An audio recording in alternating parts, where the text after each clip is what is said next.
स्वागत आहे तुमचे आपल्या R1 मराठी कथा या चॅनेलमध्ये. तर मित्रांनो, या चॅनेलला लाईक करा, शेअर करा आणि सबस्क्राईब करा. ही गोष्ट एका रिक्षावाल्याची आहे. ऐकूया त्याच्या भाषेत. ही गोष्ट 8 वर्षापूर्वीची आहे.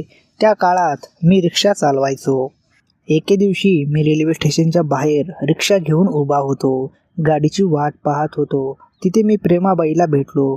ती पॅसेंजर ट्रेनमधून उतरली आणि मुलासह स्टेशनवरून खाली येत होती. त्याचवेळी मी तिथे एकटा उभा होतो. तर ती सरळ माझ्याजवळ आली आणि म्हणाली, भाऊ, मला खोली मिळेल का? आम्ही इथे कामासाठी आलो आहोत. मी म्हणालो, होय, तुम्हाला ते 1500 रुपयांना मिळेल. माझ्या घराजवळ भाड्याने 2-3 खोल्या उपलब्ध आहेत, हे मला माहिती होतं. प्रेमाबाई म्हणाल्या, ठीक आहे भाऊ, जाऊया मग. मी त्यांना खोली दाखवली आणि घरमालकाशी बोलायला लावले. तिला खोली चांगली वाटली आणि त्याने ताबडतोब 100 रुपयाचे ॲडव्हान्स त्याला दिले आणि तिने काही सामान तिथेच ठेवले. मग मी तिला माझा नंबर दिला. तुम्हाला काही अडचण असेल तर मला फोन करा. माझे घर जवळच आहे. मी तिथे एकटाच राहतो. रात्री प्रेमाबाईने मला हाक मारली, भाऊ, तुमच्यामुळे आम्हाला खोली मिळाली आहे. तुम्ही खूप चांगले आहात. आता माझ्यासाठी इथे काम मिळेल का? आम्ही इथे नवीन आहोत. मी सकाळी तिला जवळच्या साखर कारखान्यात घेऊन गेलो. तिला लगेच तिथे काम मिळाले. मी तिला कामाला लावले आणि परत आलो. 1-2 दिवसांनी मी नकळत त्यांच्या खोलीत जाऊन त्यांची हालचाल विचारू लागलो. खरं तर माझी नजर तिच्या मुलीवर म्हणजे संगीतावर होती. त्याच कारखान्यात माझं संपूर्ण कुटुंब काम करत असल्याचं मी तिला सांगितलं. काही दिवसांनी तिने पुन्हा मला हाक मारली, भाऊ, तुम्ही माझ्या घरी येऊ शकता का? मी संध्याकाळी तिच्या घरी गेलो.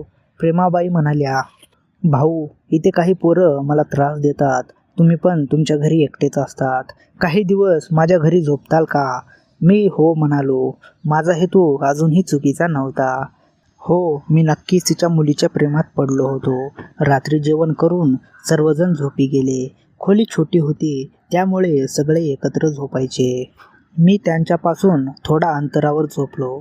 तिचा मुलगा गोविंद, याला रात्री हातपाय हलवायची सवय होती. त्या रात्री मी कसा तरी झोपलो. सकाळी सगळे कामावर गेले. मी पण रिक्षा घेऊन कामाला निघालो. आज मी इथे झोपू शकत नाही. गोविंद रात्री हातपाय हलवतो. आज प्रेमाबाईंनी अर्जुन आणि गोविंद यांना आमच्या पायाजवळ खाली खोलीत झोपवले आणि आम्ही तिघेही वरच्या मजल्यावर झोपलो. मी मध्ये झोपलो. माझ्या एका बाजूला प्रेमाबाई आणि दुसऱ्या बाजूला संगीता. रात्री मी लघवी करायला उठलो आणि परत येताना माझा पाय घसरला आणि मी प्रेमाबाईवर पडलो आणि माझा हात त्यांच्या गोळ्यावर लागला. तिचे गोळे मला लहान वाटत होते. मी तिथंच झोपलो होतो. मी तिला संगीता समजून तिला झोपवलं आणि तिच्यासोबत खेळायला लागलो आणि तिच्या गोळ्याची मालिश करू लागलो. काही वेळ ती चोळल्यानंतर मी तिचे खालचे वस्त्र वर केले. आता मी माझा हात तिच्या गरम चुलीवर ठेवला, ज्याचे केस खूप दाट होते. मी माझे बोट तिच्या चुलीत घातल्यावर तिची चूल ओली झाली. मला समजले की ती पण जागी होती. आता मी तिची चूल जोमाने चोळू लागलो. ती आक्रंदन करू लागली. प्रेमाबाई म्हणाल्या, भाऊ, आता मला राहवत नाही. लवकर करा. माझी तहान भागवा. मी अनेक वेळापासून तळमळत आहे. आज माझी तळमळ पूर्ण करा. आणि ती माझी पॅन्ट काढू लागली. मग ती माझ्या पोपटाशी खेळू लागली. आता मी माझा लॉलीपॉप तिच्या तोंडात ठेवला, जे ती आरामात चोखू लागली.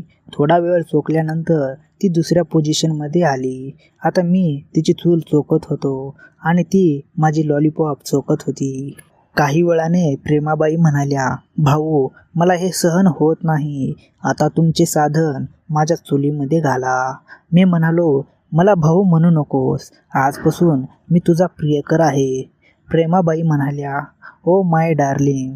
आता मी तिला झोपायला लावले आणि माझा पोपट तिच्या चुलीवर घासू लागलो. प्रेमाबाई रडायला लागल्या, अहो, आता मला त्रास देऊ नका. आता मी एका झटक्यात माझं पूर्ण साधन तिच्या चुलीत घुसवले. प्रेमाबाई, आय, अरे हरामखोर, मला कुत्री समजलंस का? मी म्हणालो, टेक इट इझी. आता मी तिला जोमाने नाचवायला लागलो होतो आणि मी प्रेमाबाईची केसाळ चूल आनंदाने मजा करू लागलो होतो. अजून जोरात, मला मजा येत आहे.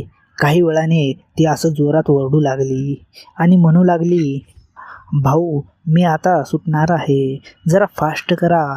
पूर्ण खोली फस फस खस खस या आवाजाने गुंजत होती. तिच्यासोबत माझे पण निघणार होते. काही वेळाने आम्ही आमचे कपडे घातले आणि आम्ही झोपलो. सकाळी संगीता माझ्याकडे बघून हसत होती. मी तिला विचारले, काय झालं? संगीता म्हणाली, तुम्हाला आणि आईला रात्री काय करत होता ते करताना सर्व पाहिलं होतं. आता मी तुम्हाला काका म्हणावं की बाबा म्हणावं? मी म्हणालो, यार मला तर तुला नाचवायचे होते, चुकून तुझ्या आईला नाचवले. ती हसत हसत निघून गेली. मग ते सर्वजण कामावर गेले. मी पण रिक्षा घेऊन कामाला निघालो. पुढे काय झालं ते ऐकण्यासाठी आपल्या या R1 मराठी कथा या चॅनेलवर उद्या रात्री व्हिडिओ येईल. चॅनेलवर नवीन असाल तर तुम्ही चॅनेलला नक्की सबस्क्राईब करा, कारण अशा कथा रोज या चॅनेलवर येत असतात. तर काळजी घ्या. भेटूया लवकरच.